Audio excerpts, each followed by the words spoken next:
Oi pessoal, aqui é a Thay do canal Storytime e no vídeo de hoje eu vou contar um pouquinho pra vocês da minha experiência aprendendo hebraico.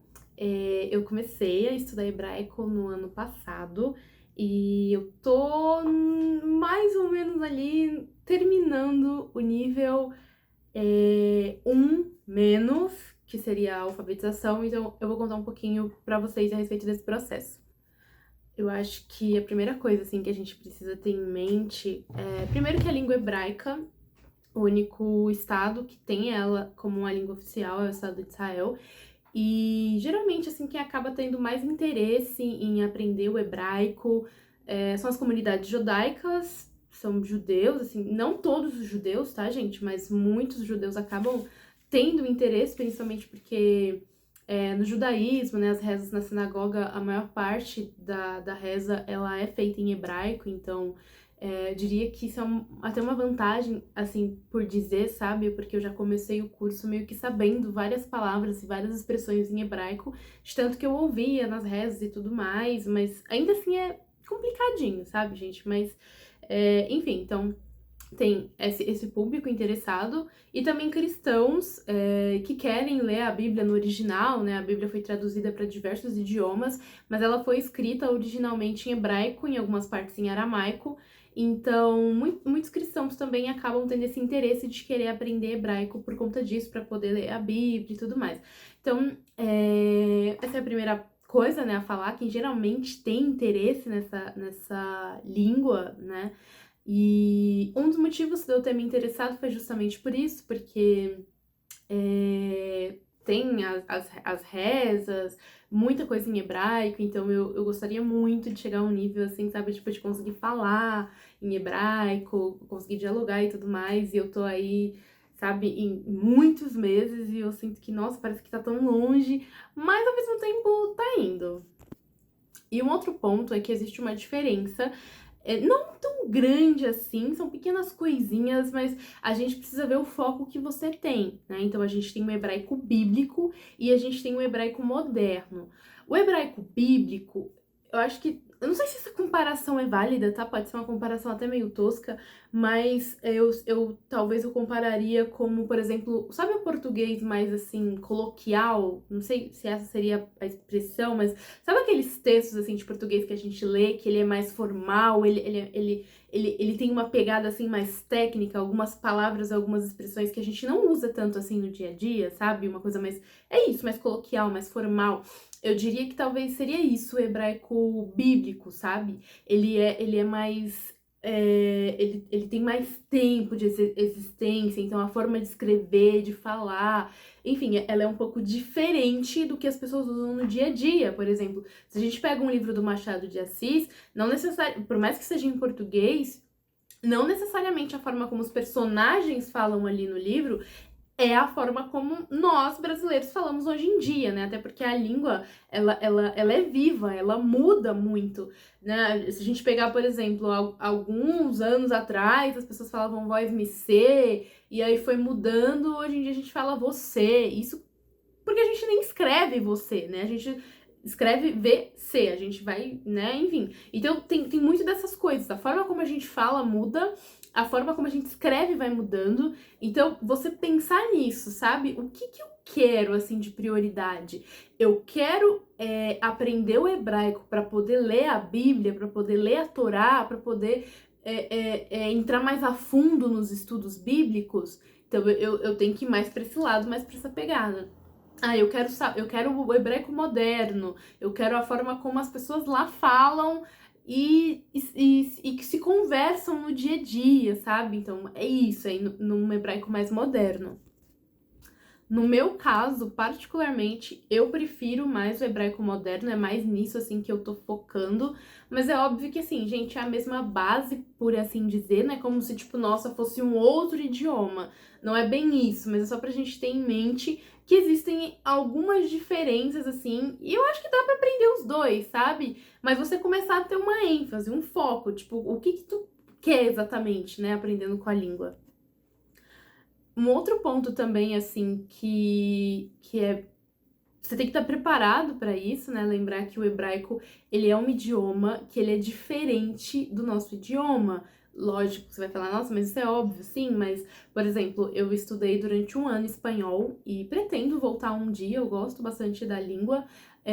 Tô estudando inglês, sabe? E por mais que tenha umas várias regrinhas ali da língua que a gente vai aprendendo, a gente vai pegando assim aos poucos, o hebraico, ele tem uma outra dificuldade, por assim dizer, que é o fato de que o alfabeto é completamente diferente do nosso, sabe? As letras são outras, então assim, não é igual o inglês, por exemplo, que ok, eu vou ter que estudar as palavras e a estrutura e não sei o que, não sei o que lá, mas o alfabeto é o mesmo, sabe? Tipo, o som talvez das letras mude, mas o alfabeto, um A aqui vai ser um A ali, sabe assim? E não é o que acontece com o hebraico. Então, você começa tendo que aprender, se alfabetizar, sabe? Isso é um barato, gente, porque tipo, você vai pro inglês ou no espanhol, sabe? Desde a primeira aula, você já consegue escrever e falar algumas palavras, mas no hebraico, gente, você tem que aprender um alfabeto, sabe? Eu lembro que na primeira aula, as primeiras aulas que eu tive de hebraico foram para aprender as letras, e em cada aula a gente aprendia, tipo, umas 3 letras, sabe? E ai, gente, era uma emoção, sabe? Assim, tipo, descobrir como é que é as letras e qual que é o som e como que faz essas letrinhas. Eu me sentia a criança que eu fui lá no prezinho quando eu comecei a aprender o nosso alfabeto, sabe? O português. Porque é isso, gente, é um trabalhinho, assim, de formiguinha. Vou até mostrar pra vocês. Eu tenho alguns dos primeiros materiais de aula que eu tive, então eu lembro que nas primeiras aulas a gente tinha esses exercícios, sabe? De ficar tentando aprender quais são as letras, de fazer essas letras e os sons que elas têm. Porque é isso, sabe? Tem palavras tem sons, por exemplo, que não existem no português. Então, tem não sei como é que faz, sabe? Que vem de dentro, assim. Mas eu, particularmente, desisti de fazer esse som. Eu acho que, tipo, cara, se dá pra entender, eu vou falar do jeito que dá. Eu não sei se eu vou conseguir falar um dia fluentemente, sabe? Porque realmente é isso, cara. Tem sons que não dá pra gente fazer. Talvez com muito esforço, com muita prática, mas enfim, pra mim tá o suficiente. Eu conseguir entender alguém falando em hebraico, a pessoa conseguir me entender, pra mim já tá ótimo. Então tem essa questão de você ter que fazer essa alfabetização, e muitos dos cursos oferecem essas turmas de alfabetização, só que o que acontece? Tem muita gente que fala assim, tipo, mas eu já sei algumas letras, eu já me alfabetizei, eu não preciso ter que fazer de novo.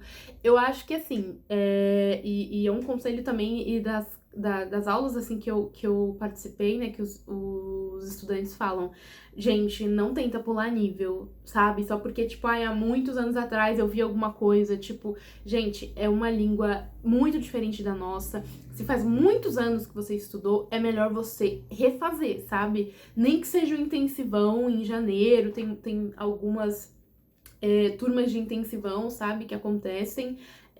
Nem que seja no intensivão, volta pra alfabetização, pra você conseguir relembrar, pra você estudar e pensar que assim, gente, o nível de alfabetização, que é, por exemplo, esse nível que eu tô falando, né, que é o nível 1 menos, por assim dizer, né, que é um nível de alfabetização, não é só conhecer as letras e os seus sons, sabe? É você conseguir ler algumas palavras e você começar a entender a estrutura das frases, como que forma as sílabas. Então, assim, às vezes a pessoa fica, mas eu já sei o alfabeto, tá? Mas você consegue ler palavras e frases, entender algumas coisas básicas? Então, eu ouço isso, né, de muitos morotes, moré, que é a palavra que significa professor, professora, professores no hebraico, né? De que isso acontece muito, né? De alunos que querem pular o nível porque acreditam que já sabe o alfabeto, só que chega no nível 1 mais, né? Que seria tipo um plus, que é a continuação, e não conseguem acompanhar a turma. Então, basicamente, eu tô nessa fase, né? Eu tô terminando o módulo, eu já tinha feito ano passado, só que assim, quando começou esse outro nível, né, por assim dizer, eu não consegui acompanhar as aulas, não consegui ver todas as gravações, inclusive é uma coisa que eu preciso fazer, sabe? Porque isso foi muita informação que foi chegando na minha cabeça e eu tava sem tempo, muita coisa no trabalho, enfim. E uma outra curiosidade também do alfabeto é o fato de que, mais ou menos, assim, não tem vogais, sabe? Tipo, Tem o Yud, que tem som de I, tem uma outra letra que eu esqueci, que é o O, mas tipo assim, você não tem no alfabeto, assim, exatamente a letra A, a letra E, a letra... Ah, o U até que tem, mas enfim. E você fica, tipo, como é que eu vou ler se não tem vogal, sabe? E basicamente a gente tem necudotes, que são pontinhos que ficam em cima, podem ficar dentro ou podem ficar embaixo da letra. E esses pontinhos têm som de vogal. E é uma parada muito sinistra isso, gente, porque assim, no hebraico moderno, né, as pessoas elas leem as palavras sem esses pontinhos. Aí você vai me perguntar, nossa, e como que ela sabe o som que tem aquela palavra? Ela sabe porque ela decora. É tipo, sei lá, eu falar pra você, tenta adivinhar que palavra que essa aqui tem 4 letras e começa com C e tem um S no meio. Talvez você automaticamente pense em casa, talvez não. Mas sabe assim, tipo, pra eles é meio óbvio o significado das palavras porque porque eles já estão acostumados a ver assim. Mas pra gente que não conhece as palavras, gente, é terrível, é assim, assustador. E claro que na alfabetização a gente começa, né, aprendendo com os pontinhos, o som que tem esses pontinhos. Tem letras que se tiver um pontinho dentro, ela tem um som. Se não tiver o pontinho dentro, ela tem outro som. É o caso, por exemplo, da letra Bet, né, que se tiver um pontinho dentro, ela tem som de B. Se não tiver o pontinho dentro, ela tem som de V. Gente, é um negócio assim que é realmente de outro nível.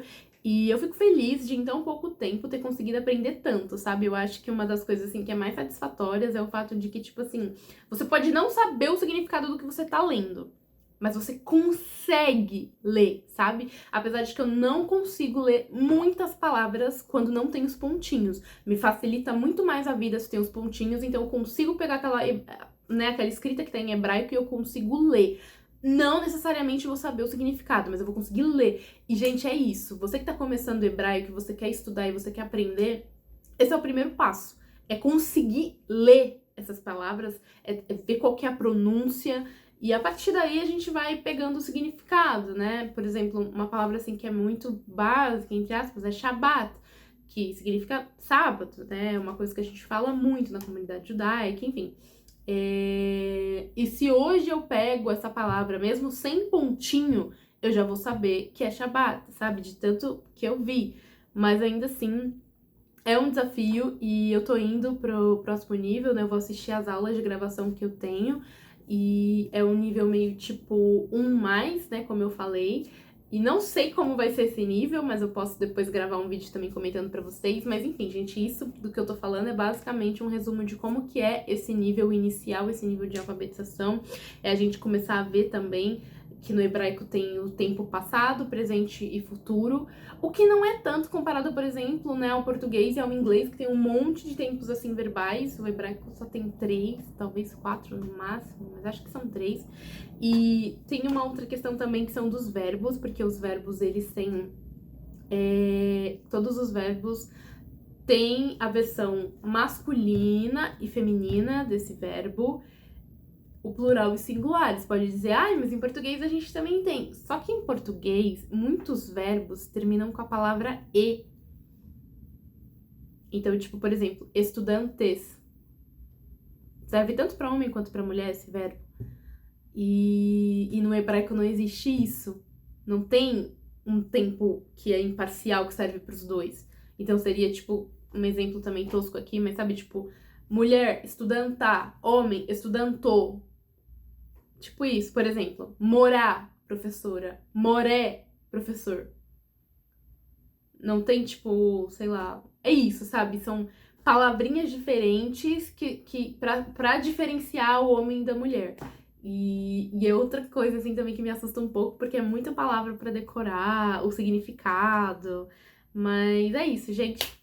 Pra quem tá afim de aprender, mesmo com medo, mesmo dizendo, nossa, não tem como isso. Gente, vai, sabe? Vai fundo. E eu acho que também é muito importante que quando você termina essa aula de alfabetização, por exemplo, é o meu caso, gente, não para. Evita parar. Porque se você fica muito tempo sem praticar, você vai esquecendo, sabe? Você não vai praticando e isso vai ficando enferrujado ali dentro. Então, Eu acho que é isso o conselho que eu daria, porque foi o que aconteceu comigo ano passado, eu fiquei 6 meses sem estudar, e eu tô basicamente tendo que refazer a alfabetização, sabe? Reassistindo a aula e fazendo de novo, porque eu tenho que relembrar muita coisa que eu perdi, e é isso, sou muito animada pro próximo nível, e se vocês estão fazendo hebraico, ou se vocês já sabem, deixa aí nos comentários, comentem um pouquinho, tá bom? Um beijo, até o próximo vídeo.